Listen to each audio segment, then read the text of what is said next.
Alors, nos prochains invités, c'est Mme Audrey Parent, qui est conseillère en développement régional Chaudière-Appalaches pour l'appui. Mme Parent, bonjour. Bonjour.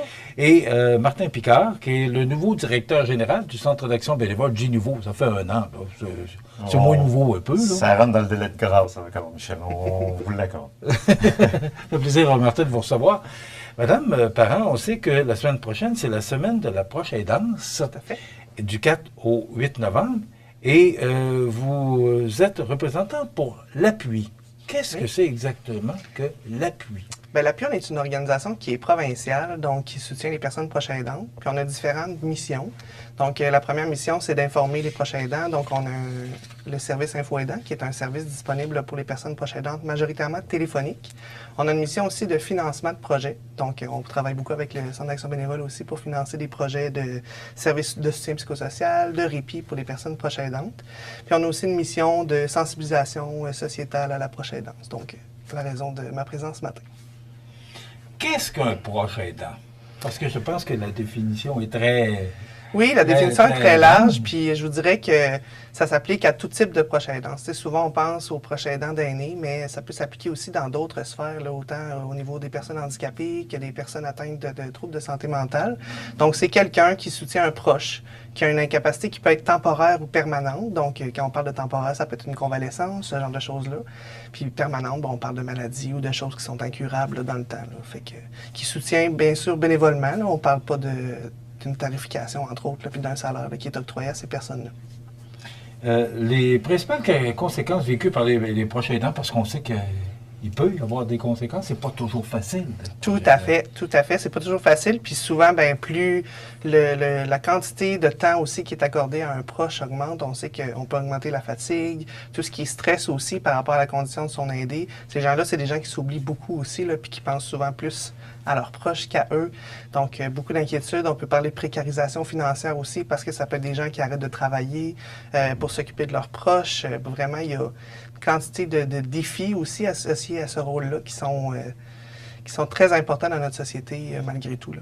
Avant de parler de leurs défis, est-ce que tout le monde peut être proche aidant?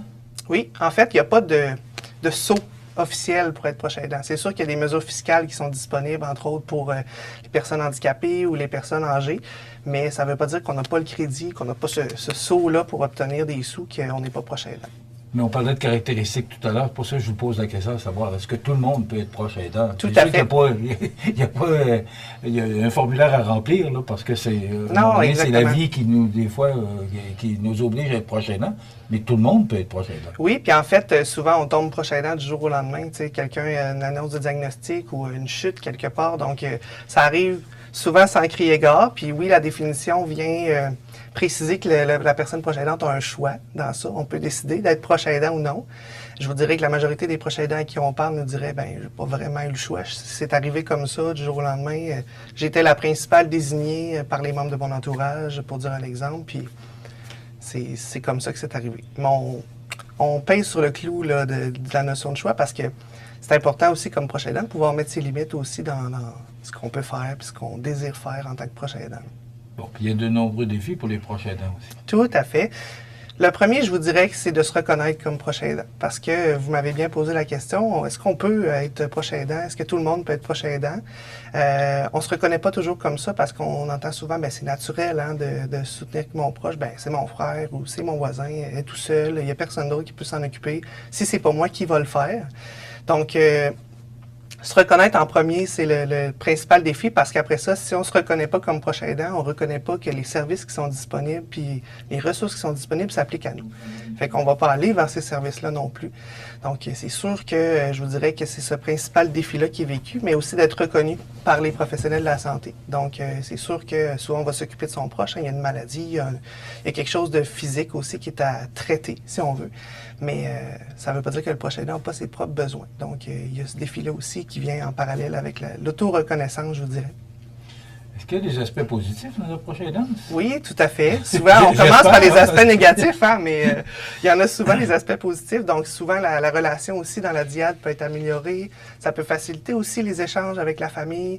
On développe des forces aussi qui nous sont insoupçonnées. Tu sais, on entend souvent des proches aidants qui disent « Ben moi, j'ai été infirmière, j'ai agi comme conducteur, j'ai été capable de traiter avec des antibiotiques, les médicaments, toute cette gestion-là, la gestion administrative des biens de cette personne-là aussi, parce que quand on s'occupe de quelqu'un qui est inapte, il y a toutes sortes de lourdeurs administratives aussi qui est à gérer. Donc, souvent, on se développe là, des forces. Puis c'est souvent le premier élément de valorisation que les proches aidants vont nous nommer parce qu'ils ont découvert qu'ils pouvaient surmonter des épreuves qu'ils ne pensaient pas être capables de surmonter nécessairement. Est-ce qu'il y a des ressources pour aider nos proches aidants? Tout à fait. Je vous dirais que la première porte d'entrée, c'est le service Info Aidant que je vous ai nommé au début de l'entrevue. C'est un service téléphonique qui est provincial, donc disponible partout au Québec. Fait qu'on soit proche aidant ici dans Montmagny-Lillet ou dans toute la région de Chaudière-Appalaches ou même à travers le Québec.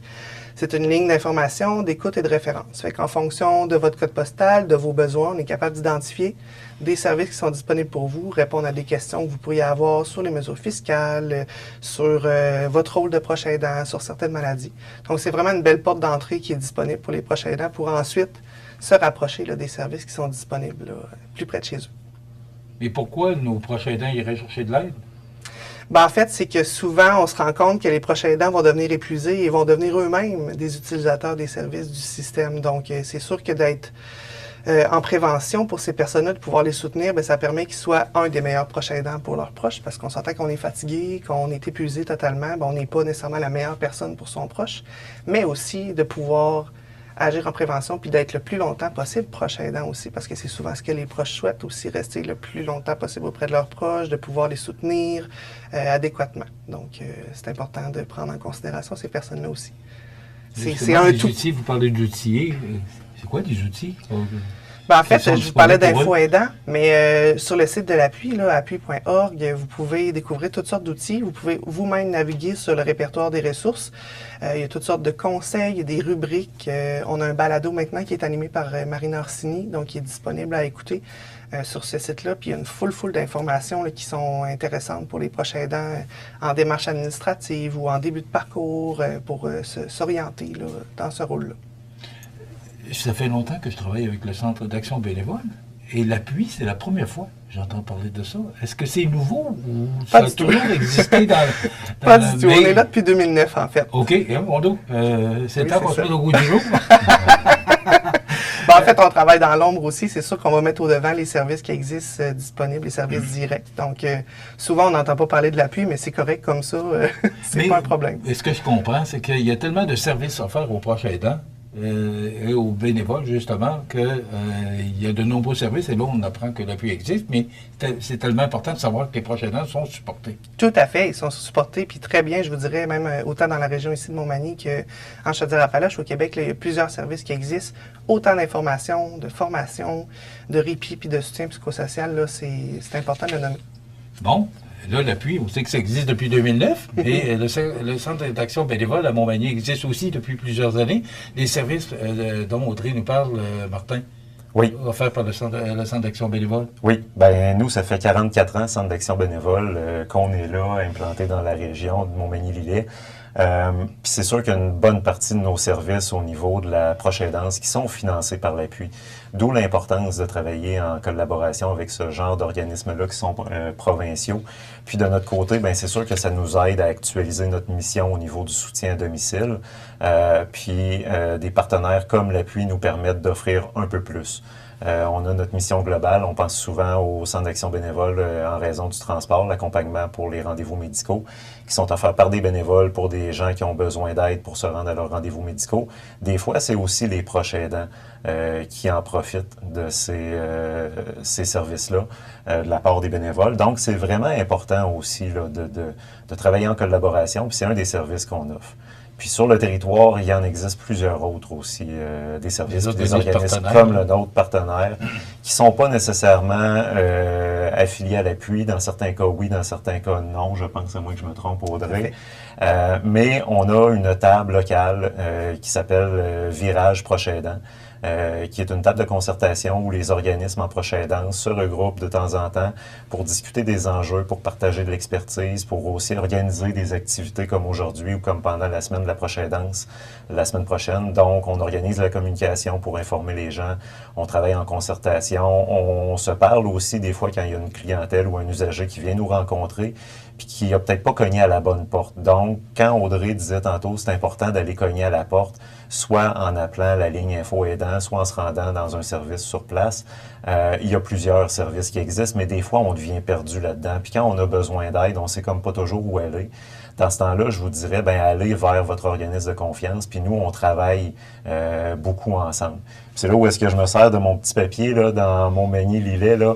On est plusieurs organismes autour de la table, Virage, Proche Aidant, puis je voudrais pas en oublier, fait que je veux vraiment les nommer. Il y a l'ANCRE, il y a l'Arc-en-Ciel, la coopérative de services à domicile, la MRC de Montmagny, la coopérative de services à domicile, Lillet Nord-Sud, le Centre d'action bénévole Bon Chez Nous, des MRC de Montmagny-Lillet. Le CIS de Chaudière-Appalaches est sur cette table-là, puis la Société Alzheimer de Chaudière-Appalaches. Donc, on travaille tout le monde ensemble. On est là pour créer un bon filet de sécurité pour les personnes qui font des demandes de soutien au niveau de la proche aidance. On sait que les proches aidants sont très importants dans notre société. Pourquoi une semaine de la proche aidance? Je pose la question aux deux, là, mais... J'aurais envie de répondre. Ça nous permet de, faire ce genre d'entrevue-là ce matin. Ça nous permet de faire passer le message. Ça nous permet de dire aux gens, « Hey, avez-vous pensé que vous êtes peut-être proche aidant? » Puis ça, on s'en rend compte de notre côté. Audrey le nommait bien tantôt. Puis de notre côté, quand on reçoit les gens, puis c'est beaucoup mes intervenants, là, je parle de moi, mais c'est les intervenants sur le terrain ou les bénévoles qui le reconnaissent. Ils me disent, la personne est arrivée et elle était épuisée déjà. Est arrivée à bout de souffle. Elle s'est peut-être pas reconnue comme proche aidante assez rapidement. Parce qu'on a en tête l'image d'un proche aidant qui accompagne son parent, par exemple, qui a besoin, ou un parent qui accompagne son enfant, mais ça peut être beaucoup plus que ça. On parle des clientèles au niveau des personnes aînées, par exemple, clientèle en déficience physique, déficience intellectuelle, en santé mentale. C'est vaste, la proche aidance. Des fois, ça peut être pour un besoin qui est ponctuel seulement. Des fois, on aide un ami parce que cette personne-là n'a pas d'autre choix ou n'a pas d'autres personnes dans sa vie. Puis là, c'est le cœur qui parle. Puis on va aider cette personne-là. Mais on ne s'est peut-être pas posé la question si on était proche aidant, parce qu'on n'en a peut-être pas entendu parler, parce qu'on pense qu'on l'a fait naturellement. Puis là, d'en parler comme ça nous permet de se reconnaître. Puis ça nous permet des fois d'en entendre parler puis de dire « Hey, je me sens comment, moi? Est-ce que là, je suis en train de m'épuiser à offrir du soutien à un proche? Est-ce que je suis en train de manquer du travail parce que je suis toujours sur la route pour aller à des rendez-vous médicaux? Je vis comment cette situation-là? Puis des fois, de se poser ces questions-là, pas trop tard, ça permet de cogner à la porte puis de demander du service, des fois, ne serait-ce que de parler. On le disait tantôt, on n'a pas besoin d'avoir un certificat de proche aidant pour l'être, mais ça fait du bien. Puis on se rend compte des fois, on était peut-être un peu plus épuisé qu'on le pensait, puis on peut recharger nos batteries un peu plus tôt. Donc, prendre soin de nous pour occuper un peu mieux son rôle de proche aidant. Parce qu'en bout de ligne, quand on veut s'occuper d'une autre personne, on veut lui donner le meilleur de nous-mêmes, mais si le meilleur de nous-mêmes est à 50%, des fois, on le donne peut-être pas. Fait qu'il faut se regarder avec cette bienveillance-là aussi en tant que personne, puis se dire, j'ai le droit, moi aussi, de prendre du temps pour moi. Puis toutes les organisations que je vous ai nommées tantôt, c'est des organisations qui vont vous aider à le faire, que ce soit en individuel, en groupe, ou que ce soit juste du référencement des fois vers des organismes comme l'Appui. Puis, dans d'autres cas, ça peut être seulement pour des mesures financières. Nous, on accompagne des gens de notre côté des fois pour expliquer c'est quoi les mesures au niveau de l'impôt. Ou des fois, du côté du travail aussi, on commence à parler de plus en plus de conciliation proche aidance-travail. On a eu la famille, conciliation famille-travail. Maintenant, conciliation proche aidance-travail.